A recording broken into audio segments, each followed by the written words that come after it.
Hello everybody, and welcome to an overview of everything you can expect from Risk of Rain 2's upcoming patch 1.0. I'll start here with the things confirmed to be coming with the update, so if you've watched my previous videos or follow the game extensively, you'll already know the majority of this stuff. After we go over the concrete info, I'll then talk about what I think will be coming with the update, such as balance changes. First, the 1.0 update is launching on August 11th for only the PC. Consoles, the only information we have for your release is that it, quote, should follow a very similar cadence from previous console launches, unquote, meaning you can expect it around November. I know it's rough, but the Hopoo team has to essentially hand the update over to a different team entirely, the Play Everywhere team, and then let them get it ready for the console release, so obviously that process requires some extra time. Next, patch 1.0 is the full release of Risk of Rain 2 and not the final update. It's simply the launch update of the game, signaling its exit from early access and into, well, just being a normal released game. However, this does not mean Risk of Rain 2's development is finished. Hopoo has confirmed they have plans for post-release content, which we can expect more details on in the near future. So if you were worried about Risk of Rain 2 being abandoned after its release, you need not worry any longer. Alright, let's get into what we know about the actual content coming with patch 1.0. Pulling directly from the roadmap, we know we're getting a new survivor, who we also know to be the captain. I'll talk more about him in a bit. A final stage and a final boss, and then of course new items, equipment, and more. Ooh. As I said, the captain is confirmed to be the new survivor, and all that we know about his kit thus far is that he has a shotgun that can stun on hit and be charged up to increase its accuracy, sort of like a sniper shot, and he can use beacons and probes to target specific areas on the map, granting a buff to either armor or healing to all allies within the area. This next part is mainly speculation, but goes in hand with the final stage and final boss. It's confirmed that the final stage is the moon, but we don't know who or what the final boss will be. Regardless, I think it's safe to say that the captain's unlock will be gated behind killing the final boss, or at the very least behind something specifically related to the moon. Maybe a secret area, a secret boss encounter like the alloy worship unit, etc. For the new items and equipment, we have some details on two and just a teaser image for another. The molten perforator is an on-hit item that launches magma balls toward the enemy. More speculation, but I believe this will be a boss item that drops from the magma worm, as its effect definitely fits the worm's theme. The Supermassive Leech sucks the life of enemies around you, which sounds extremely similar to the Massive Leech from Risk of Rain 1. Now again, more speculation here, but I'd wager that Risk of Rain 2's Massive Leech is an item, not an equipment like in Risk of Rain 1, and will provide an aura of leech, kind of like the Frost Relic. Finally, we have a teaser image of this lunar item. It kind of looks like a snowflake to me, but who knows what this actually is or what its effect will be. The only confirmed survivor change that we know of is Mercenary receiving a new modifier on his primary attack, the Expose debuff. Any hit on an enemy will reduce your cooldowns by 1 second and deal an additional 350% damage at the cost of removing the debuff from the target. This sounds like a pretty meaty change to Mercenary, and to compensate, Hopoo has stated that they are reducing his maximum health a bit. It's worth noting here that the plus 350% damage more than likely means it will add to whatever the current percent of the hit is, rather than multiply it. Meaning if the hit normally deals 100% damage, it will deal 450% on an exposed enemy, and likewise a hit that deals 3000% damage will instead deal 3350%. We're not going to get an over 3 times multiplier to a single hit on a spammable ability with no cooldown. That's not going to happen. Moving now into the realm of speculation, I'll start here with the new survivor abilities. I'm basing this off of the in-game placeholders that have existed since the Skills 2.0 update, which went live almost a year ago now, but I think it's safe to say that we will see the majority, if not all of these abilities with the launch update. Huntress will be getting an alternate secondary,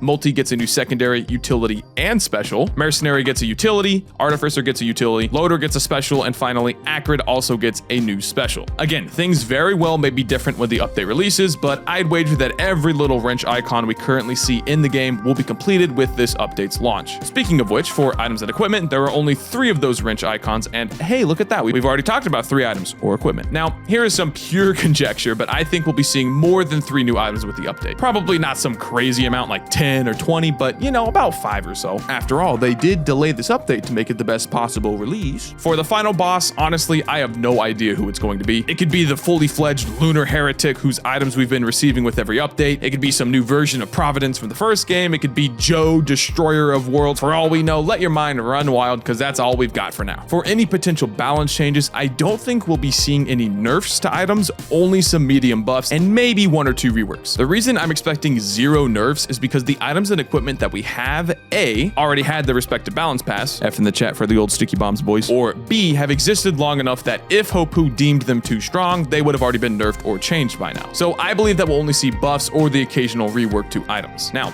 what will be touched by the balance pass? Who knows? But if I had to guess, we'll see a little love to minions and drones, either in the form of raw stat increases and or better AI with pathing, target acquisition, etc. I'd also like to see some changes to the less than desirable green and red items, like the squid poglip and the desk plant. I'm not asking for them to be made into some super OP, absolutely bonkers items. After all, you do need bad loot to make the good loot actually worth something, but some little touch-ups here and there would be nice. Also, a lot of undesirable items could receive some love indirectly from changes to other systems in the game. For example, let's say a change goes through that makes an elite type enemy immune to the respective element's effects. So a fire elite would be immune to ignites, glacial elite to slows, etc. Guess what? Oh baby, the Wake of Vultures just became an invaluable item to have the later your run goes, as you'll be killing elites left and right and thus gaining immunity to a ton of dangerous effects. Just think of the Malachite immunity. Ugh. Stuff like that excites me the most, and hey, it could happen, you never know. Anyway, that is all of the stuff you can expect with Risk of Rain 2's launch update, again coming on August 11th. What do you think? What excites you the most about this update? Let me know in the comments below. You can check out my stream at twitch.tv/WoolieGaming and consider joining our Discord server as well. Thank you for watching, and it's basically a week away, boys. Let's go!